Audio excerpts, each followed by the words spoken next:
प्रभु राम है सत्य का रूप, वही है प्रकाश पुंज, वो है दया निधान करुणा के सागर पुरुषोत्तम, धर्म और मर्यादा के अद्भुत रूप। वो बसे हैं भारत भूमि के कण कण में, हर देह हर मन में। प्रभु राम प्रकाश है इस धरती के। दीपोत्सव का ये उत्सव राम विजय का उत्सव है। अयोध्या की धरती पर उनके आगमन का उत्सव है।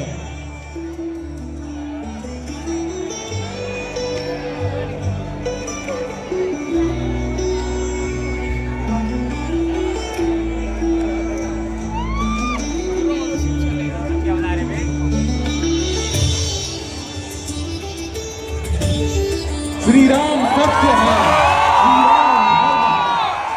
धनुष बाण है प्रतीक धर्म और सत्य की रक्षा के। श्री राम के वचन का जब जब धर्म और सत्य की हानि होगी, प्रभु आएंगे, धनुष बाण उठाएंगे धर्म की रक्षा के लिए। भक्तों की भक्ति से जगमगाता हर एक धड़कन में बसा है एक ही नाम, जय श्री राम।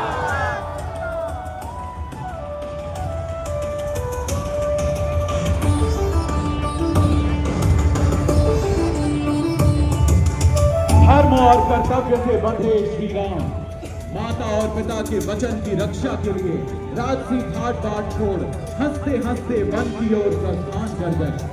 पत्नी धर्म से बंधी सनातनी सीता चल पड़ी श्री राम के संग। भाई के धर्म से बंधे लक्ष्मण उन दोनों के पीछे। प्रभु श्री राम ने बहुत समझाया मनाया, न मानी सीता न ही लक्ष्मण माने। विलक्षण है ये प्रेम, पुत्र का अपने पिता से, पत्नी का अपने पति से और भाई का अपने भाई से। देखा था प्रभु श्री राम के हाथों रावण का उद्धार। तभी तो शिव का परम भक्त होते हुए, ज्ञानवान होते हुए भी पति मारी गई रावण की। किया माता सीता का अपहरण, किया अधर्म और मारा गया प्रभु के हाथों।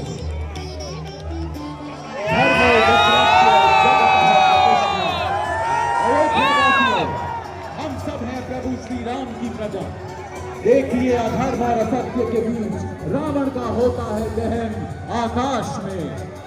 प्रभु ने धर्म रूपी बाण से किया है अधर्म का नाश। अन्याय की हुई है समाप्ति और न्याय की ज्वाला से चमक उठा है सारा आकाश।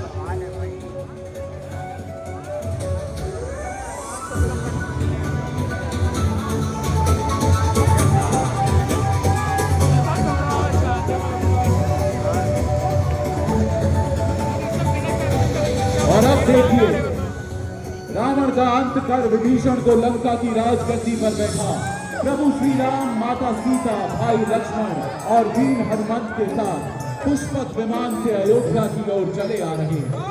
ये वही वाहन है जो कुबेर से छीना गया था।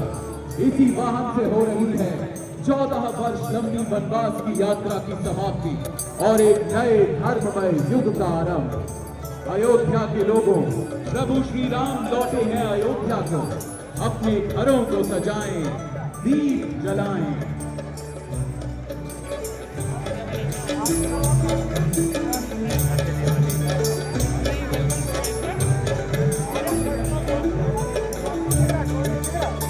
शुभम करोति कल्याणम आरोग्यम धन संपदा शत्रु बुद्धि विनाशाय दीप ज्योतिर्नमोस्तुते। आज का ये दीपोत्सव धर्म की स्थापना और न्याय का उत्सव है। ऐसा प्रतीत होता है जैसे त्रेता युग की अयोध्या पुनः जाग उठी है। आज राम की पैड़ी सहित 55 घाटों पर दिव्यता, सत्य, धर्म और न्याय का आलोक बिखरा।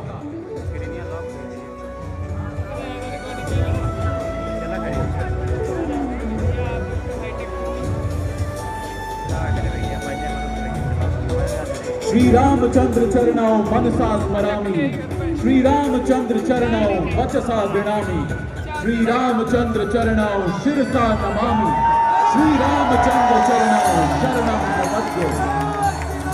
रघुनंदन के युगल चरणों की हम वंदना करते हैं। 44 प्रवेश द्वार और 392 स्तंभों से निर्मित अयोध्या राम मंदिर में स्थापित बाल स्वरूप प्रभु श्री राम को प्रणाम।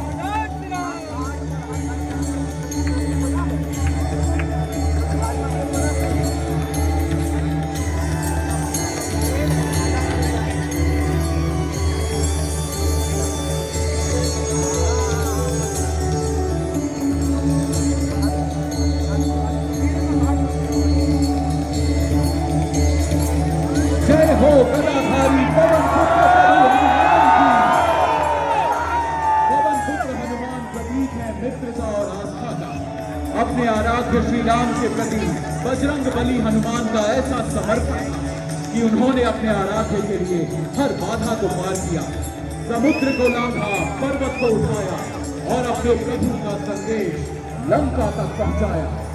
हनुमान जाने नहीं जाते राम के बिना, और राम है अधूरे हनुमान के बिना।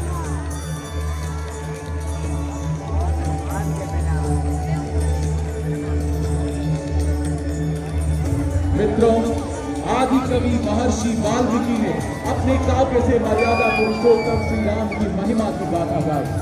महर्षि वाल्मीकि के काव्य से निकल प्रभु श्री राम भारत भूमि के हर कोने में फैल गए। महर्षि वाल्मीकि और उनकी अटूट भक्ति और साधना का ही परिणाम है कि रामायण युग युगांतर से आज तक जीवित है। इस गाथा के जनक को हमारा कोटि कोटि प्रणाम।